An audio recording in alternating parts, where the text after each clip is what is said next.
So to get started, my name is Justin Wilson. I'm a cyber intelligence analyst at a Fortune 50 logistics company.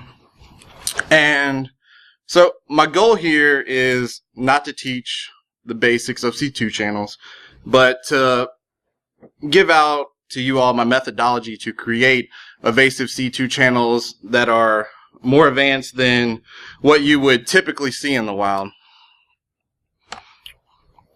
So as a general overview for anybody that's in here that doesn't know like anything about C2 channels, I'm going to go over some really small basics and then jump right into baseline C2 channels and how they're progressing over time. And then we're going to step into the more advanced C2 channels, which would be like things that you typically don't see in your environment, but that will give you the mindset to look for, especially if you're like on a forensics team or anything like that, or a SOC. Then you'll remember it in this, and you'll be like, "Hey, I remember that. That's that C2 channel he was talking about." So, and to move on, get into creative C2 channels. So this is like down to the nit and gritty of it all. I'm basically gonna talk about the methodology of what I did to create these. And I don't have a slide for defending against creative channels, but I will talk about how to detect the ones that I send out here to you all. And I'll give out the GitHubs to download everything I show in the demo. So, what is a C2 channel? Think of it as this window being the C2 channel, and the attacker is going through it, and then exfiltrating your your TV in this case. If it was a pretty big TV, I guess he wouldn't exfiltrate there, right?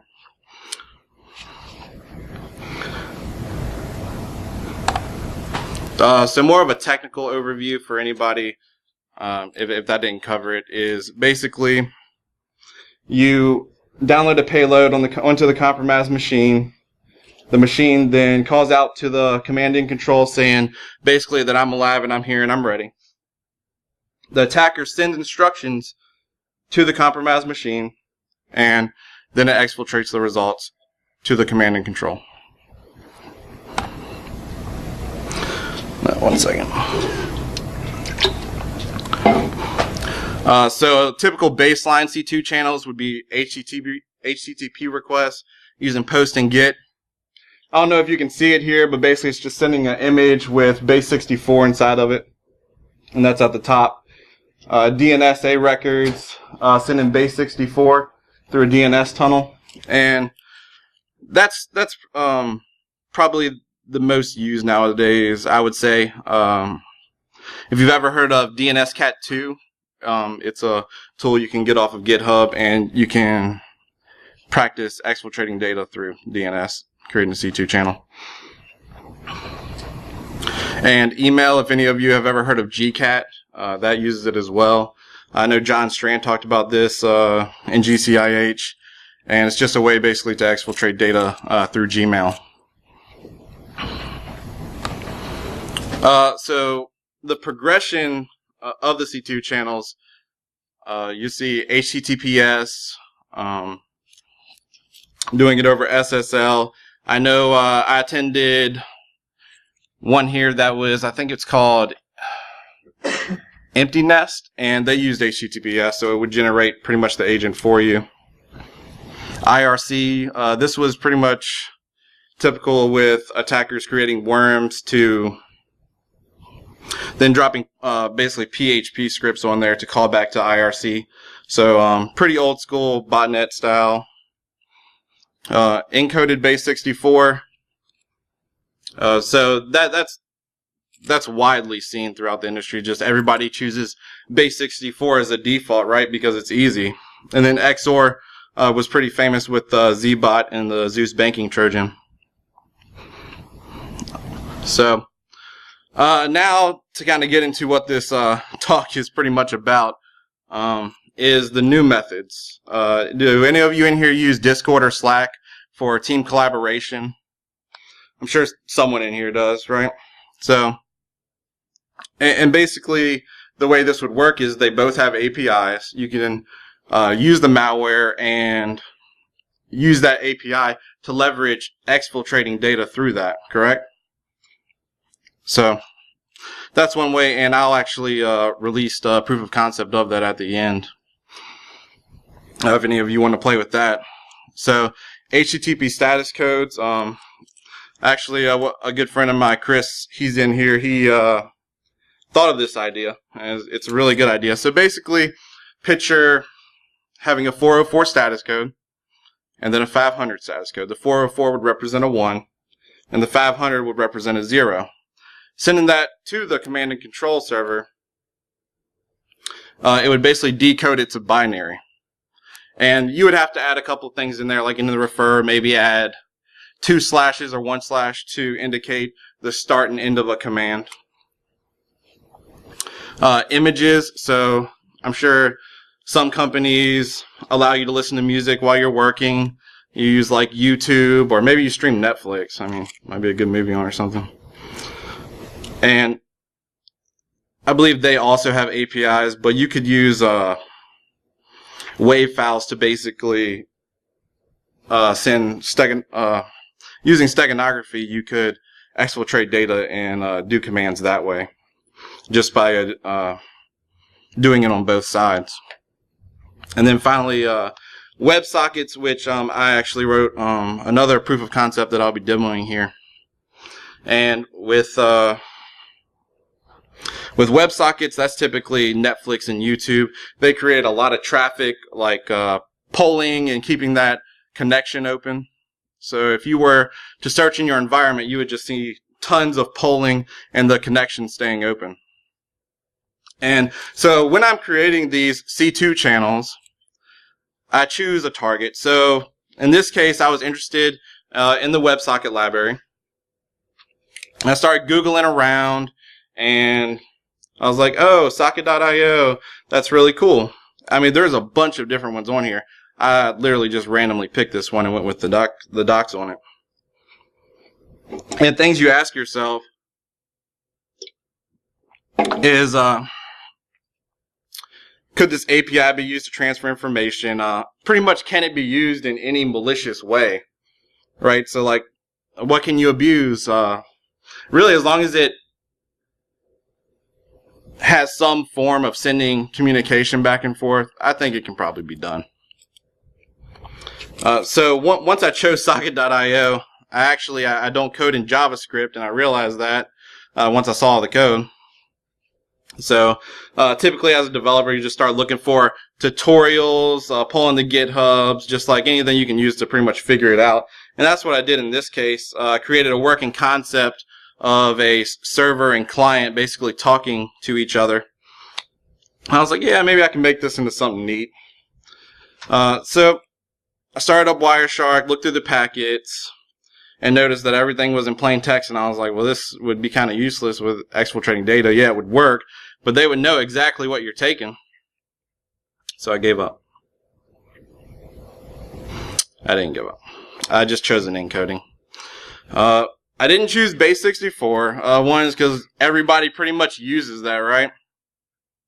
So I went with Xord because Zeus was fairly successful with it, and I mean, why not? It was easy. It's just as easy as base64, I would say. There's another GitHub out there that basically has proof of concepts for you to use and plug in to any of your stuff, right? So looking at the traffic, there was a ton of polling. I don't know if you can see it at the bottom. Probably should have blew it up a little bit more. But this type of traffic right here, you will see tons of. If you were to look through your traffic, it would just... It's pretty much next to impossible to find data in, especially a C2 channel.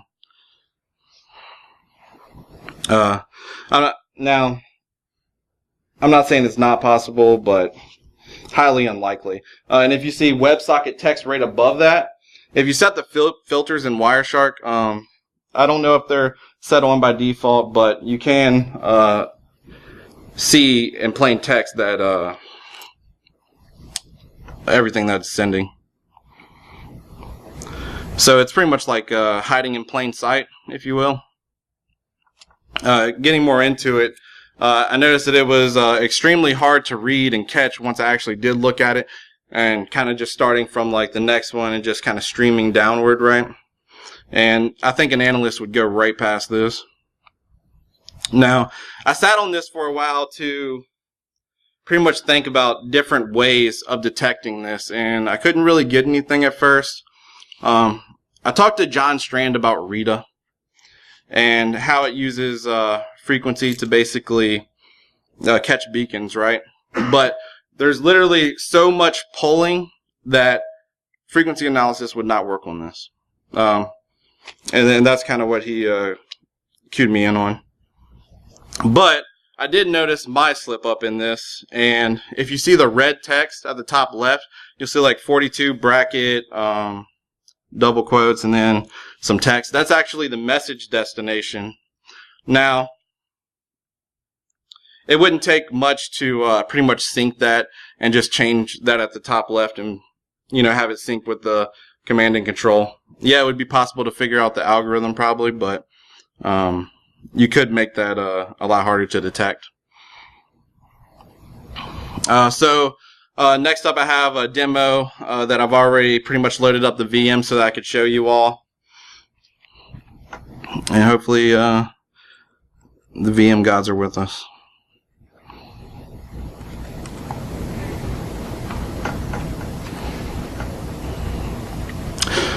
So to add on to this, for the agent part of the malware to communicate with the WebSockets, I chose Golang, which I also did not code in when creating this, so pretty much just Googling and throwing it together.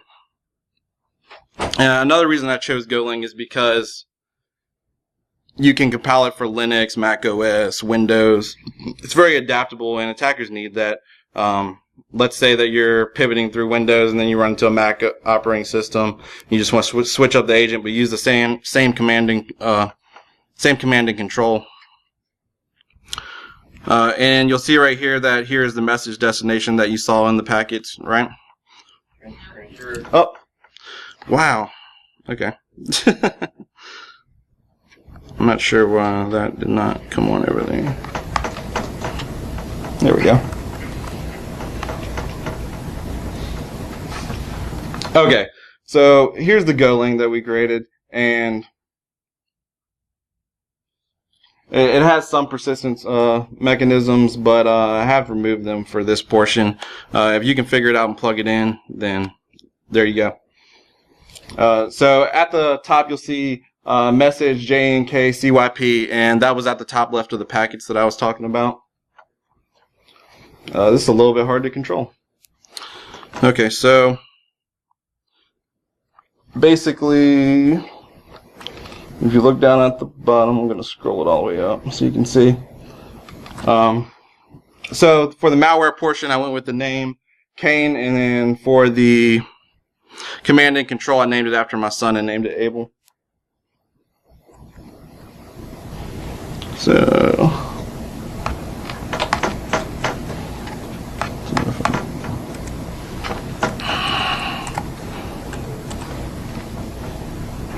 oops.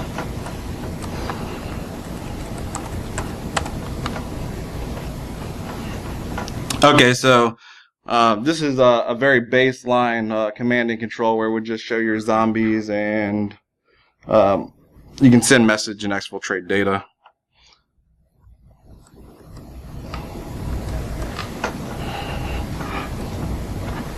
Can't see the screen. Let's refresh it. Or not.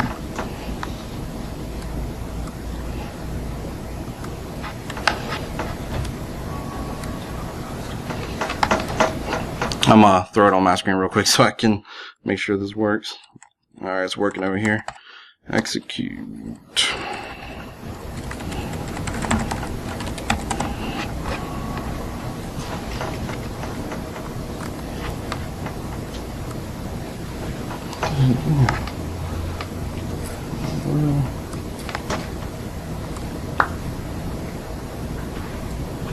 Okay, that's weird.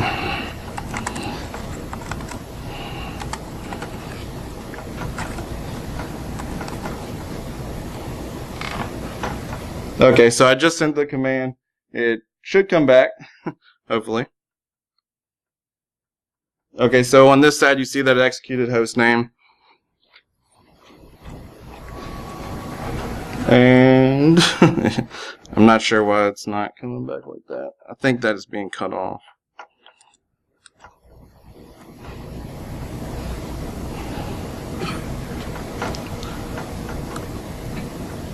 It's just extremely hard to control.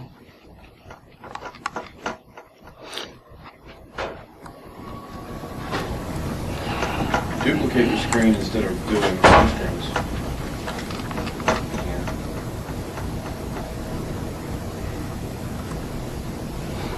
See how that works. Thank you. Oh, now it isn't over there. Okay.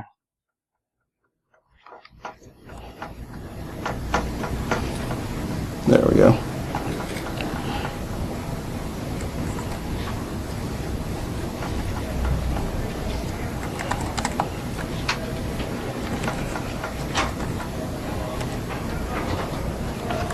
Maybe I just need to refresh it. That could have been a bad choice. So, also next up I'm going to show you Diaper, which is the Discord malware. Now, I don't have a demo for it, but I will show you kind of, it goes through SSL, so if you use that on an environment, it would be pretty hard to intercept that and tell what it's exfiltrating.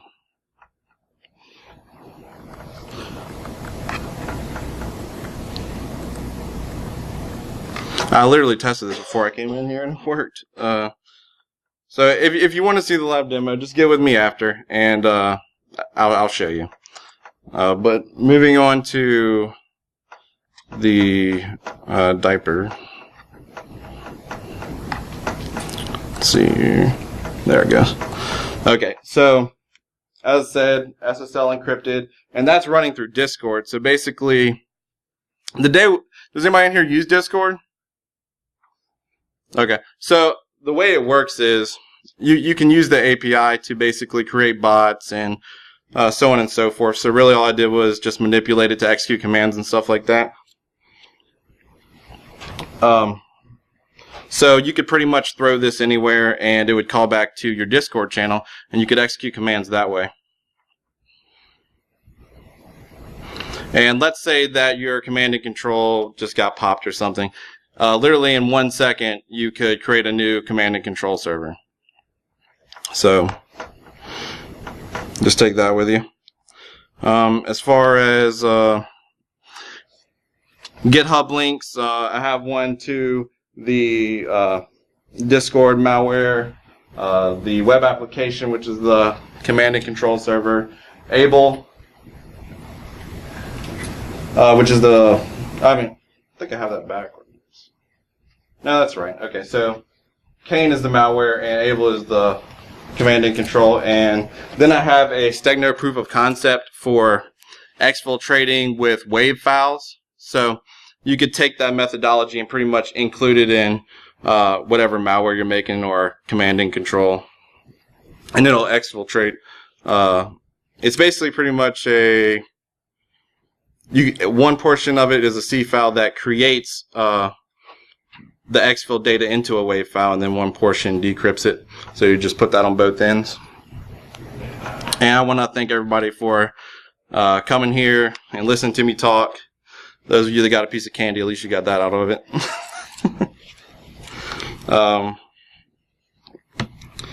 We actually have like 2 more minutes. I can try to, everybody's free to go, but I'm going to try to go back to the demo so that I can show everybody. Thank you.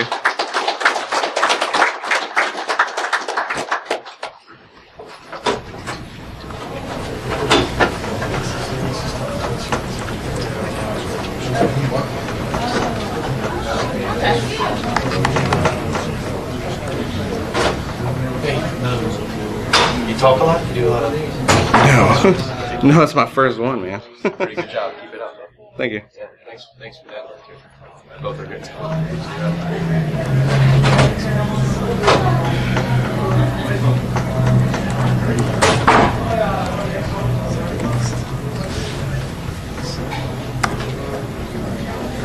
It's so weird.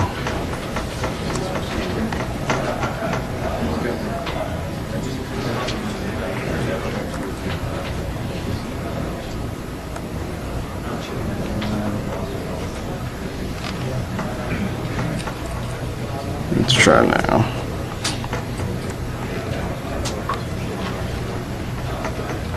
Oh, look at that.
I have no idea.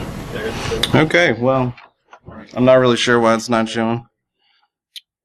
I'll have to check this out. But what I did learn from this is VM gods are real. Yeah.